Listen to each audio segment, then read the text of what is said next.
Podría hablar mucho de la sociedad bíblica, pero en esta mañana queremos ir directamente a la palabra. En otro momento, en otro encuentro, tal vez alguna reunión misionera, con todo gusto venimos y compartimos acerca del trabajo, porque hay muchas cosas hermosas para compartir.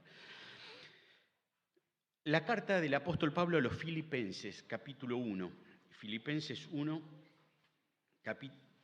versículos 27 al 30. Filipenses 1, 27 al 30.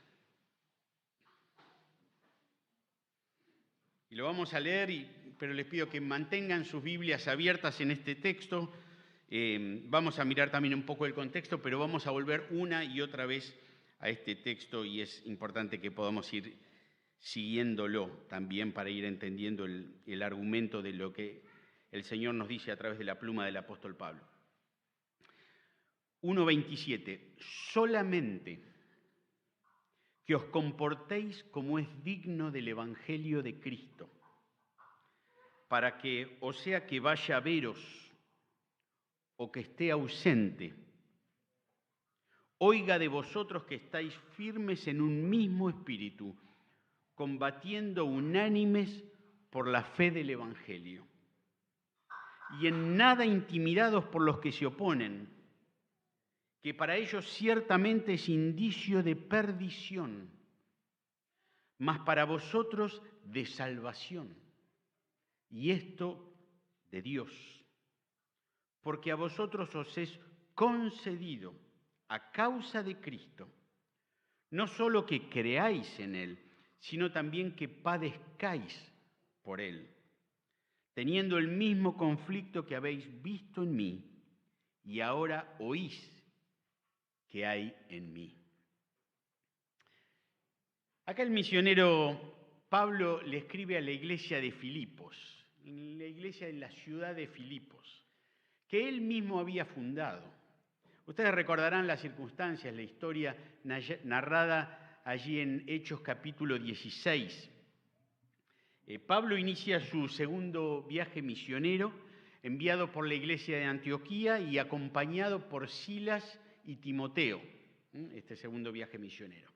Y llegando a Troas, un puerto muy importante de lo que es la actual Turquía, en la noche Pablo tiene la visión de un varón macedonio que, puesto en pie, le ruega: pasa a Macedonia y ayúdanos. Y es lo que hicieron enseguida, convencidos de que Dios mismo los estaba llamando para anunciar el Evangelio. Y es así que el Evangelio entra en Europa. Pasa de Asia a Europa. Y ustedes recuerdan la historia. Allí en la entrada de Filipos, Dios le abre el corazón a una mujer llamada Lidia, que escucha el mensaje y es bautizada con su familia. Y después Pablo y Silas expulsan el demonio de una joven que se daba gran ganancia a sus amos adivinando. El pueblo se agita y los acusan, y las autoridades, después de azotarlos con varas, los meten en la cárcel de más adentro. Pero Pablo y Silas cantaban himnos al Señor hasta que se produce un gran terremoto que sacude los cimientos de la cárcel. Y el testimonio tan poderoso de estos misioneros hace que el carcelero se postre ante ellos con la pregunta, ante los presos: señores, ¿qué debo hacer para ser salvo? Y recuerdan la respuesta: cree en el Señor Jesucristo y serás salvo tú y tu casa. Y el carcelero y su familia creen y son bautizados.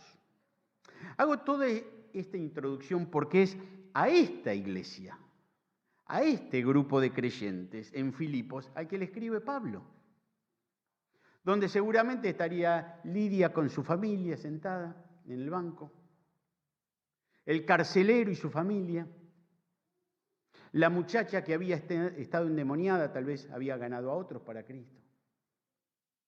Gente que no solo había oído el Evangelio, sino que había creído el Evangelio, había visto con sus propios ojos el poder del Evangelio, lo había experimentado en su propia vida. Ahora el apóstol está nuevamente en la cárcel, pero esta vez está en la cárcel de Roma, no en Filipos. Y le escribe a esta amada iglesia que él mismo había fundado. Esta carta está llena de gozo del Señor, de gozo celestial, de ese gozo sobrenatural que Él pone en la vida de sus hijos, pero especialmente cuando sufren por su causa. Como le estaba sucediendo al apóstol Pablo y como lo relata en todo el capítulo 1. Pablo comienza esta carta haciendo referencias a sí mismo, en dos sentidos. Esto para entender un poco el contexto de estos versículos que acabamos de leer. En primer lugar, hace referencias a sí mismo diciéndoles cuánto amaba a los filipenses y de qué manera oraba por ellos. Eso lo encontramos en el capítulo 1, versículos 3 al 11. Por ejemplo, dice, siempre me acuerdo de vosotros en mis oraciones, los tengo en el corazón. Dios me es testigo de cuánto os amo a todos vosotros en el amor de Jesucristo. Y tantas otras frases hermosas que aparecen en esos primeros versículos. Y en segundo lugar, a partir del versículo 12, les da un testimonio de sí mismo, pero de lo que él estaba viviendo, de lo que pasaba en su interior, en el corazón del apóstol. ¿Qué lo alegraba? Bueno, dice ahí en versículos 12 al 14, que las cosas que le habían sucedido, aunque eran humanamente negativas o visiblemente negativas, más bien habían redundado para el progreso del Evangelio. ¿Y qué lo entristecía? Bueno, que algunos predicaban a Cristo por motivos incorrectos, pensando agregarle sufrimientos al apóstol. Eso lo encontramos en versículos 15 al 17. ¿Qué lo consolaba? Versículo 18. Bueno, el hecho de que de una manera u otra Cristo estaba siendo anunciado. Y termina toda esta introducción con una nota muy personal. Pablo, ¿por qué pensás de esta manera? Y él va a decir, porque para mí el vivir es Cristo y el morir es ganancia. Así que no sé qué escoger, si partir para estar con Cristo o quedarme en este mundo para trabajar en favor de ustedes y volver a visitarlos. Y es sobre este trasfondo que aparecen los versículos que leímos al comienzo. Sea que vaya a verlos o que esté ausente. Muchos comentaristas dicen, Pablo se está despidiendo. Este término que se traduce como regocijaos es también en griego un saludo de despedida. No sabe qué es lo que va a pasar, cuál va a ser el desenlace. Por eso se hace la pregunta, no sé si es partir y estar con Cristo, lo cual es muchísimo mejor, pero también tengo ganas de ir a visitarlos de nuevo. Y es sobre este contexto, sea que me haga presente nuevamente en Filipos o que esté presente al Señor, que el apóstol dice, solamente les pido una cosa. La traducción en lenguaje actual traduce, solo les pido. Y Dios habla hoy, solamente esto. ¿De verdad? ¿Solamente les pide una cosa? Miren, si yo sigo leyendo la carta, veo que le pide un montón de cosas. Menciono algunas. Completen mi gozo, sientan lo mismo, no hagan nada por contienda o por vanagloria, sino con humildad. No mire cada uno por lo suyo propio, sino por lo de los demás. Tengan el sentir que tuvo Cristo Jesús, que se humilló a sí mismo. Hagan todo sin murmuraciones ni contiendas. Aférrense a la palabra de vida. Sean imitadores de mí.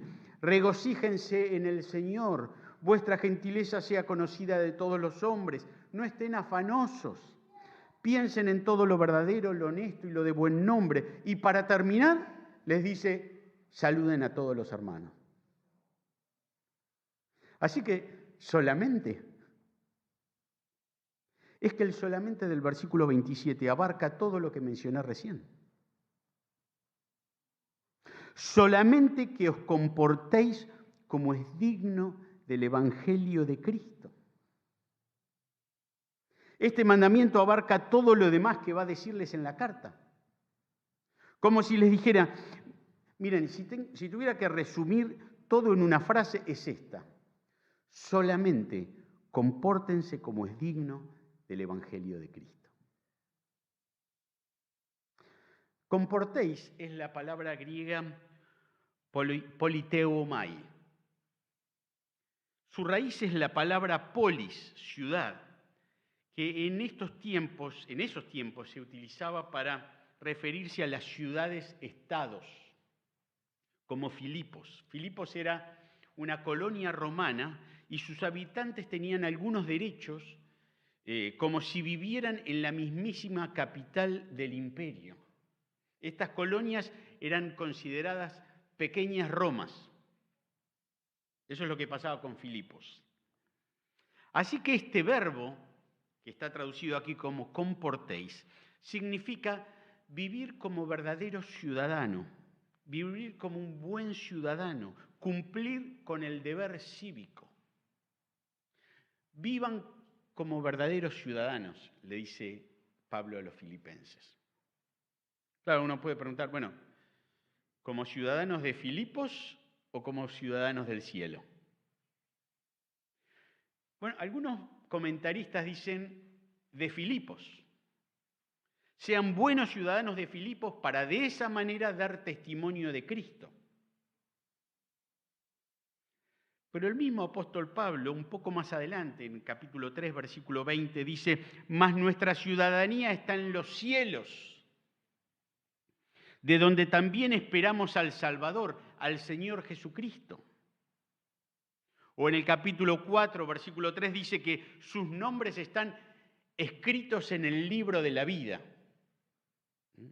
no en el padrón electoral, digamos.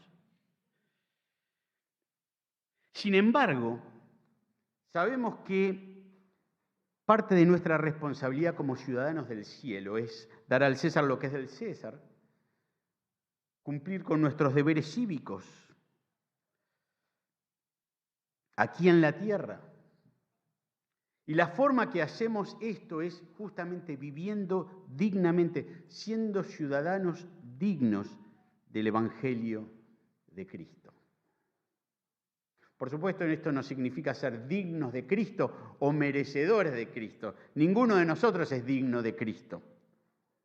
Comportarse como es digno del Evangelio de Cristo es vivir de una manera que refleje como Cristo es.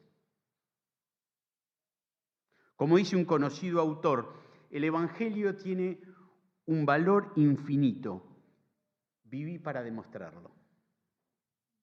¿Eres un ciudadano del cielo? Viví para mostrarlo aquí. ¿Y qué es el Evangelio? Bueno, es el mensaje de las buenas noticias de salvación que Dios proclama a un mundo perdido en el pecado. El Evangelio no se trata de lo que nosotros debemos hacer, sino de lo que Dios en Cristo ha hecho por nosotros, lo que logró en la cruz del Calvario. Como decía Tim Keller, que partió con el Señor en el día de anteayer, el Evangelio no se trata de buenos consejos, sino de buenas noticias.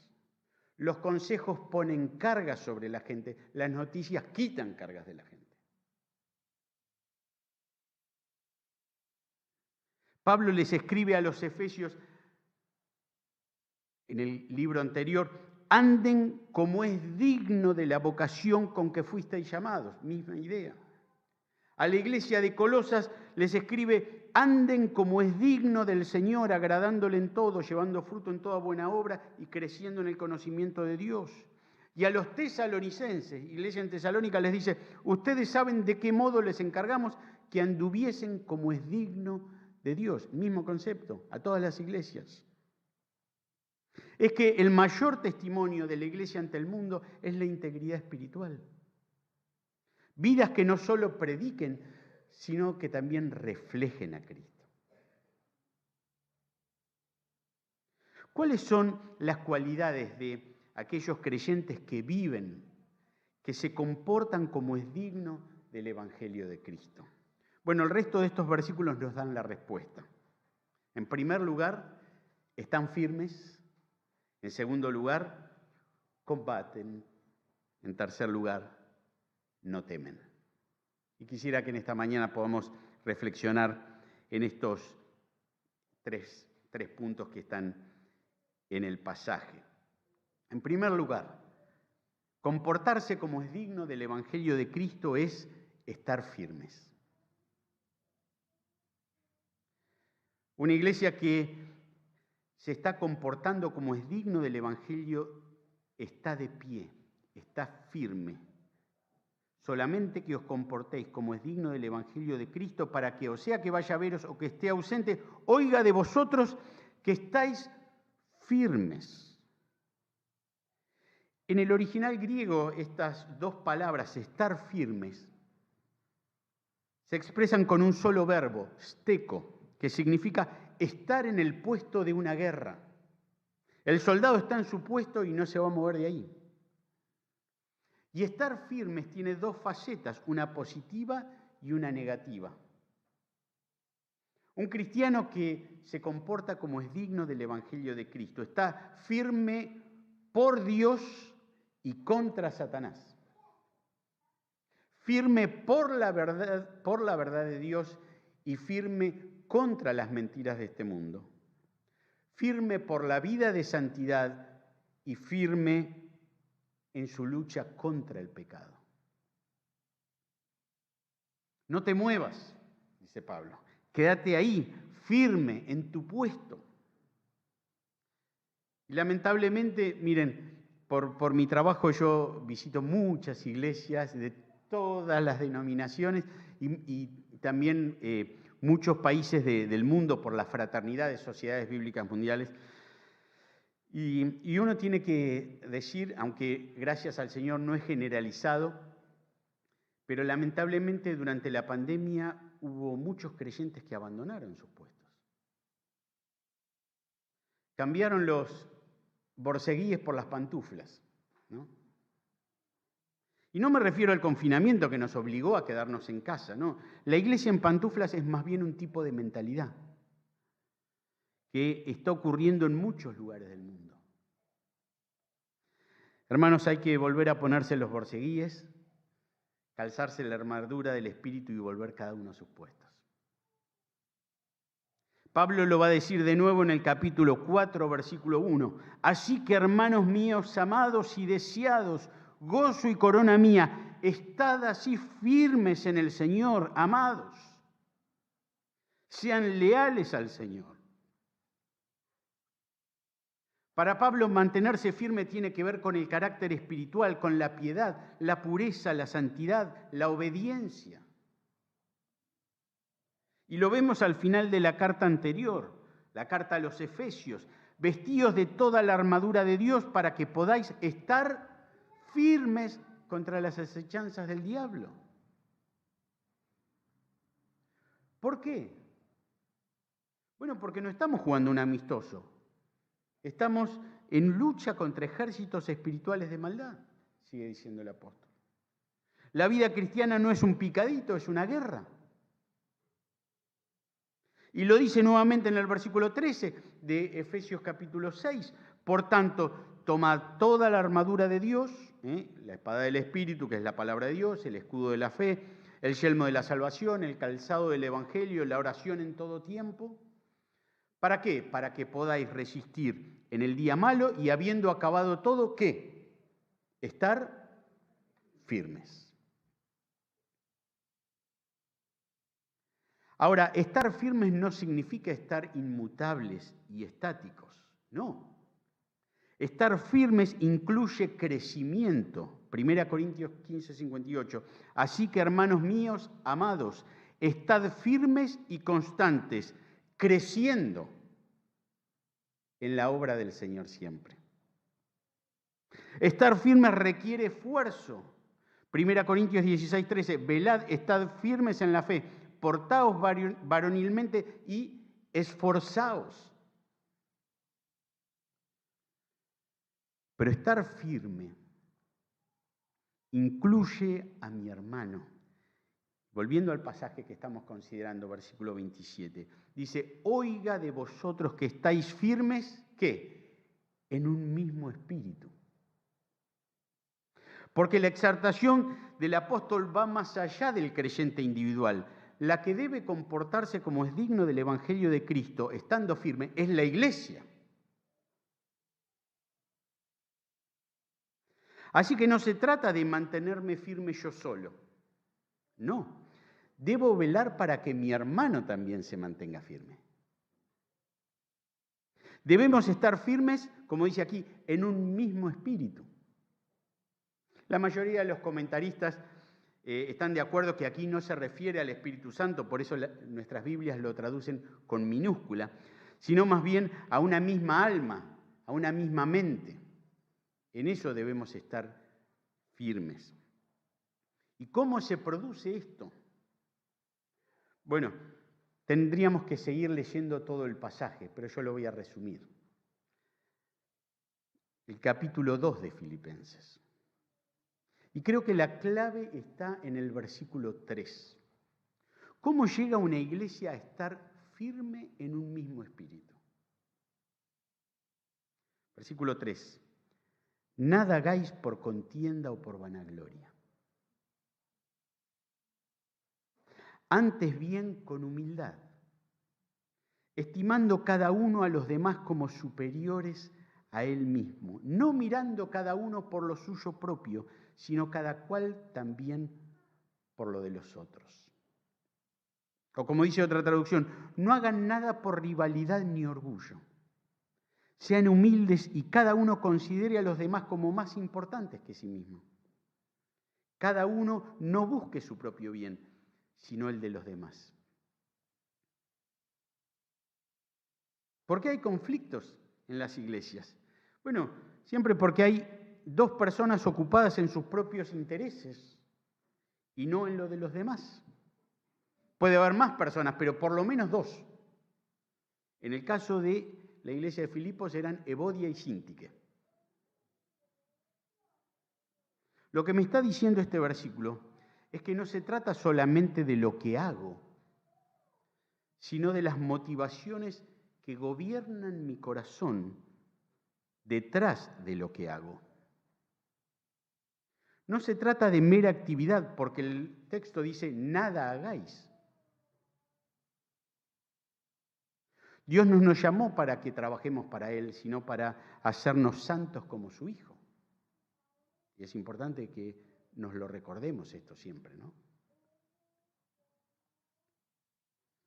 Así que, filipenses, si ese es el espíritu que gobierna sus corazones, no hagan nada en el servicio al Señor, es lo que dice.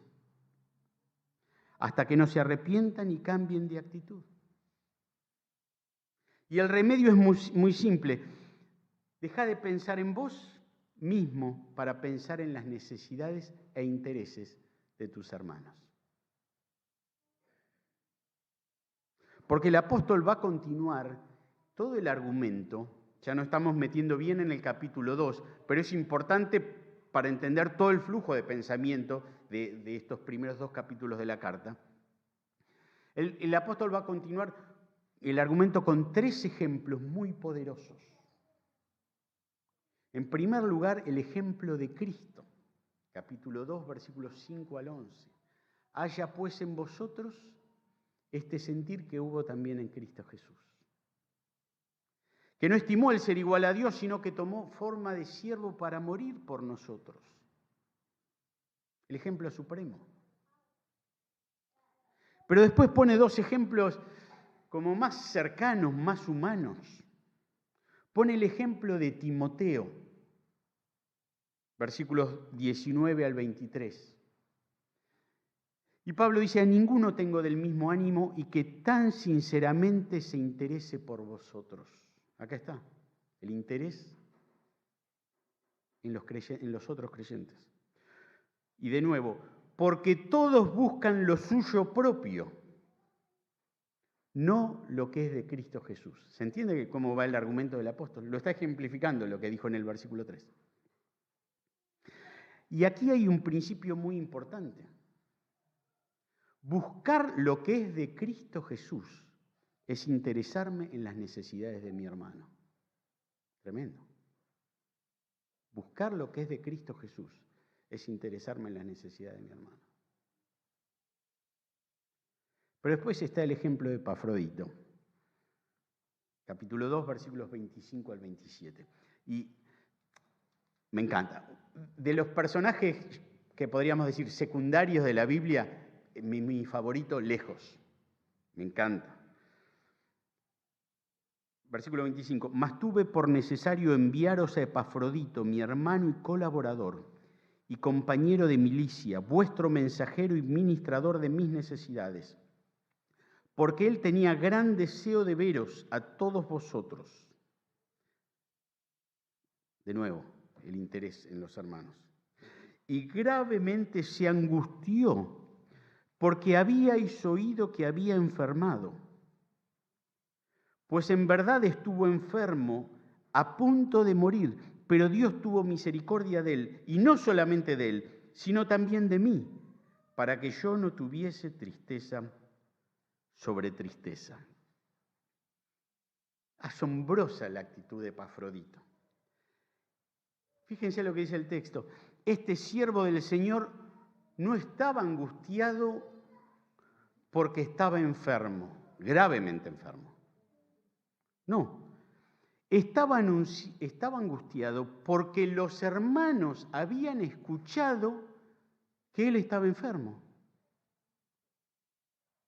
O sea, en vez de decir, pobrecito yo, dice, pobre los hermanos que se pusieron tristes por lo que a mí me pasa. Este es el tipo de corazón que permite que una iglesia esté firme en un mismo espíritu. Este corazón.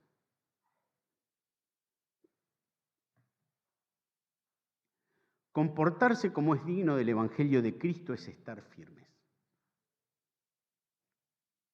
Como dice un viejo himno que tantas veces he cantado desde estos bancos, algunos deben ser décadas que no lo escuchan probablemente, estad por Cristo firmes, soldados de la cruz. Alzad hoy la bandera en nombre de Jesús. Es nuestra la victoria, con Él por capitán. Por Él serán vencidas las huestes de Satán. Estad por Cristo firmes. Las fuerzas son de Él. El brazo de los hombres, por débil, no es fiel. Vestíos la armadura, velad en oración. Deberes y peligros demandan más tesón. Estad por Cristo firmes. Bien poco durarán la lucha y la batalla. Victoria viene ya. A todo el que venciere corona se dará, y con el Rey de gloria por siempre vivirá. Estaos firmes, soldados de la cruz, alzad hoy la bandera en nombre de Jesús. Así que comportarse como es digno del Evangelio de Cristo es estar firmes. Segundo lugar, comportarse como es digno del Evangelio de Cristo es combatir unánimes por la fe del Evangelio. De nuevo, capítulo 1, el texto que nos ocupa, final del versículo 27, combatiendo unánimes por la fe del Evangelio y en nada intimidados por los que se oponen, que para ellos ciertamente es indicio de perdición, mas para vosotros de salvación, y esto de Dios.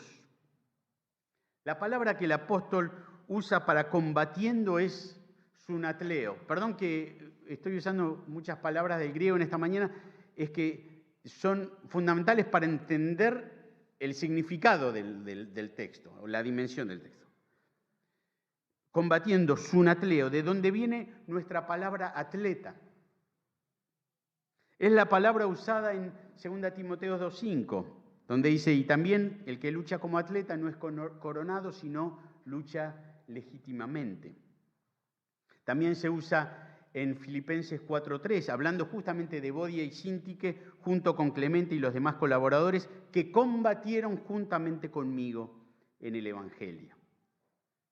Así que la palabra se traduce esforzarse, trabajar, luchar, combatir, aún competir. Incluye el esfuerzo, la disciplina, la resistencia que requiere un atleta. Esa es la idea.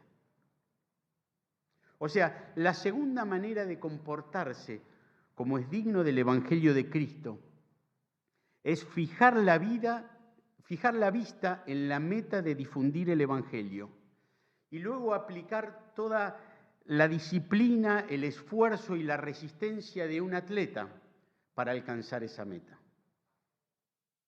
Lo repito, esta segunda manera de comportarse como es digno del Evangelio de Cristo es fijar la vista en la meta de difundir el Evangelio y luego aplicar el esfuerzo, la disciplina y la resistencia de un atleta para alcanzar esa meta.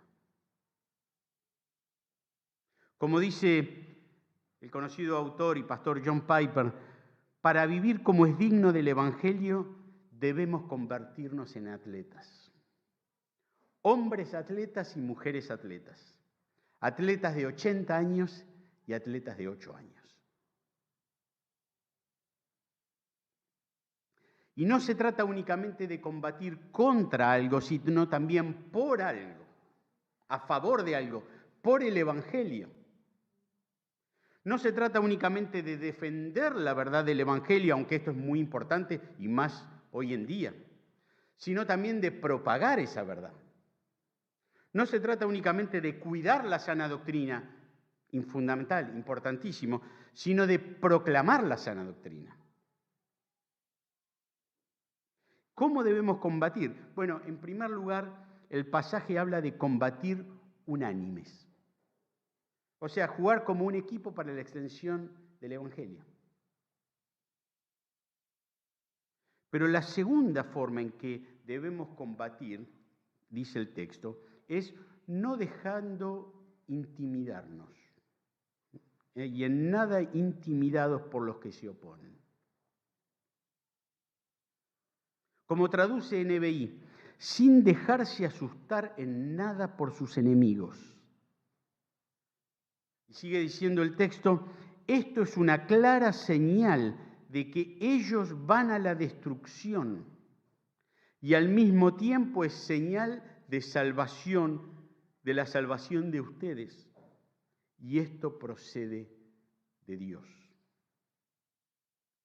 Miren, la iglesia de Filipos se enfrentaba a oposición de todo tipo. Autoridades gubernamentales, falsos maestros, gentiles, judíos. Los gentiles consideraban a los cristianos de Filipos como ateos, porque no adoraban todos los dioses visibles que ellos tenían. Así que los llamaban los ateos a los cristianos. Estamos de aniversario aquí, ¿no? Hace más de 100 años los creyentes de Campana también enfrentaban oposición. Contaba mi abuelo Floro que los creyentes debían venir los domingos a la mañana juntos a la iglesia para defenderse de los ataques, las piedras y los insultos. Aurora ha escuchado la historia. Culteros roñosos, ¿no? Era el calificativo para los creyentes, les decían. En vez de decirles cristiano como en Antioquía, culteros roñosos. Hoy nosotros enfrentamos oposición y de manera creciente. La oposición del secularismo que niega a Dios, de la cultura materialista, de las ideologías que invaden el sistema educativo y que pretenden cautivar la mente y el corazón de nuestros jóvenes y nuestros niños. Pero la oposición aún puede estar dentro de nuestra propia casa, con familiares que nos ponen trabas para venir a la iglesia, con compañeros de colegio que se burlan de nuestra fe. Todos enfrentamos algún tipo de oposición. Y lo que nos enseña este versículo es algo muy importante. Lo que está diciendo es que nuestra valentía es una señal, es un cartel luminoso. Hay gente que lo ve y gente que no, pero el cartel está ahí y está encendido. Por eso la palabra dice, no se dejen intimidar. ¿Por qué? Justamente porque nuestra valentía es una señal, una doble señal. El hecho de que nos mantengamos firmes en un mismo espíritu y sigamos combatiendo unánimes por la fe del Evangelio, con valentía, es una señal en primer lugar para los que se oponen. ¿Y qué les dice? Aquí dice que para ellos ciertamente es indicio, es señal de perdición. Lo que les dice nuestra valentía como señal a los perdidos es, están perdidos. Están perdidos. Es lo que dice el texto. Es un indicio, un indicador de perdición. Mi hermano, mi hermana, tu valentía y tu perseverancia son un mensaje poderoso al mundo. Son un mensaje en sí mismo. Pero el hecho de que nos mantengamos firmes en la fe del Evangelio es una señal también para nosotros los creyentes. ¿Y qué nos dice? Que somos salvos. Sigue diciendo el versículo 28, mas para vosotros es señal de salvación. Responde a la pregunta, ¿cómo puedo saber si soy salvo? Aquí está la respuesta. No es simplemente porque un día repetí una oración o levanté la mano o pasé al frente, por más trascendente e inolvidable e importante que haya sido ese momento del inicio de nuestra vida cristiana. El indicio, el relojito en el tablero que me indica que soy salvo es que me mantengo firme en un mismo espíritu con los hermanos y que sigo combatiendo por la fe del Evangelio. Pero en tercer lugar, comportarse como es digno del Evangelio de Cristo es estar dispuestos a sufrir por Cristo. Versículo 29. Porque a vosotros os es concedido, a causa de Cristo, no solo que creáis en Él, sino también que padezcáis por Él, teniendo el mismo conflicto que habéis visto en mí y ahora oís que hay en mí. Este término os es concedido viene del griego charizó, que tiene la misma raíz que caris, gracia, la palabra que se traduce como gracia en nuestras Biblias, en el Nuevo Testamento. Dice que Dios nos dio dos cosas por gracia, como un regalo. Nos concedió estos dos regalos. Por un lado, nos da la fe salvadora para creer en Cristo. Nos es concedido, dice, que creamos en Él. Porque por gracia sois salvos por medio de la fe, y esto no de vosotros, pues es, ¿qué? Don de Dios. La fe para creer en el Evangelio de Cristo no es algo que ya teníamos nosotros o que producimos nosotros, sino que es un regalo que viene de Dios. Es un regalo, nos es concedida. Pero hay un segundo regalo del cual se habla mucho menos. Es el regalo de padecer por Cristo. A vosotros es concedido. Un regalo. La gracia que Cristo ofrece. Si alguno quiere venir en pos de mí, niéguese a sí mismo y tome su cruz, dijo Jesús. Pablo se juntó con los hermanos de Listra, Iconio y Antioquía, en lo que un pastor le ha dado de llamar discipulado de un solo punto. Es necesario que a través de muchas tribulaciones entremos en el reino de Dios. Pedro y Juan ante el concilio salieron de la presencia del concilio gozosos de haber sido tenidos por dignos de padecer afrenta por causa del nombre. Y no solo esto, dice Pablo a los Romanos, capítulo 5, y no solo esto, sino también nos gloriamos en las tribulaciones, sabiendo que la tribulación produce paciencia. Santiago va a escribir: hermanos míos, tened por sumo gozo cuando os halléis en diversas pruebas, sabiendo que la prueba de vuestra fe produce paciencia. O Pedro: amados, no os sorprendáis del fuego de prueba que os ha sobrevenido como si alguna cosa extraña os aconteciese, sino gozaos por cuanto sois participantes, acá está el regalo de nuevo, de los padecimientos de Cristo, para que también en la revelación de su gloria os gocéis con gran alegría. Se escucha poco esto por los púlpitos y menos por internet, ¿no? Termino. Román Fedianín es el secretario ejecutivo de la Sociedad Bíblica de Kirguistán. Un joven musulmán que creía haber cumplido todos sus sueños. Él me contaba una buena carrera, una linda esposa, una linda casa, pero Dios tenía deseos más elevados para Román. Comenzaron a tener dificultades matrimoniales con su esposa y por ese tiempo conocieron a unos misioneros cristianos que los invitaron a la iglesia. La salvación es gratuita, como decíamos, por pura gracia, pero a Román y a su esposa les costó todo. Por causa de Cristo perdieron a su familia, que cortó todo vínculo con ellos por abandonar el Islam. Fueron desheredados y todos, y él me repetía, absolutamente todos sus amigos los abandonaron. Pero Román me lo explicaba con toda naturalidad. Bueno, es lo que enseña la Biblia sobre el costo de seguir a Jesús, ¿o no?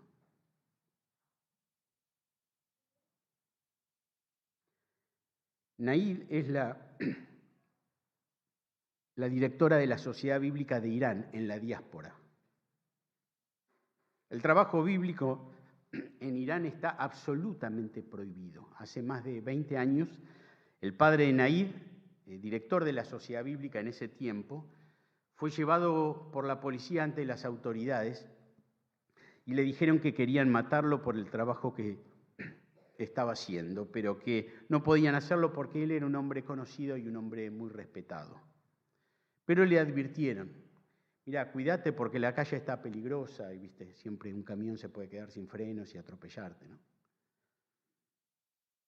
Tuvo que dejar el país para instalarse en Alemania y aún allí enviaron a un sicario con el objetivo de terminar con su vida. Naid, su hija, también fue llevada delante de las autoridades y amenazada. Y ella me decía: no tenía problemas de morir por Cristo, pero mi hijita tenía tan solo 2 años y no sabía qué iba a pasar con ella. Hoy sigue sirviendo a su país desde la diáspora y su esposo recorre las iglesias en todo el mundo, llamando a las iglesias a interceder por los creyentes en Irán. Hace poco tiempo le preguntaba a Mike Bassous, secretario general de la Sociedad Bíblica del Líbano, sobre cómo orar por los cristianos que se encuentran bajo presión. Y me sorprendió la respuesta que comparto. Dice: creo que nunca podremos conocer el tamaño ni el alcance de las presiones que algunas comunidades cristianas están experimentando. Cuando los visito, llego pensando de que voy a darles apoyo y animarlos, y en realidad me voy del lugar apoyado y animado por ellos. Es que no nos damos cuenta de algo muy importante, que estas personas, cuando están bajo presión y sufren persecución, al mismo tiempo reciben una bendición y la comparten con nosotros. Están recibiendo, les es concedida, diría el apóstol, la bendición de caminar en la senda en la que nuestro Señor Jesucristo anduvo. Solamente que os comportéis como es digno del Evangelio de Cristo. Querida Iglesia de Campana, este tiempo requiere de hombres, mujeres y jóvenes como aquellos que comenzaron hace 120 años, que estén firmes en un mismo espíritu, que combatan unánimes por la fe del Evangelio, que no se dejen intimidar por los que se oponen y que estén dispuestos a sufrir por Cristo. Que el Señor nos bendiga en esta mañana. Amén.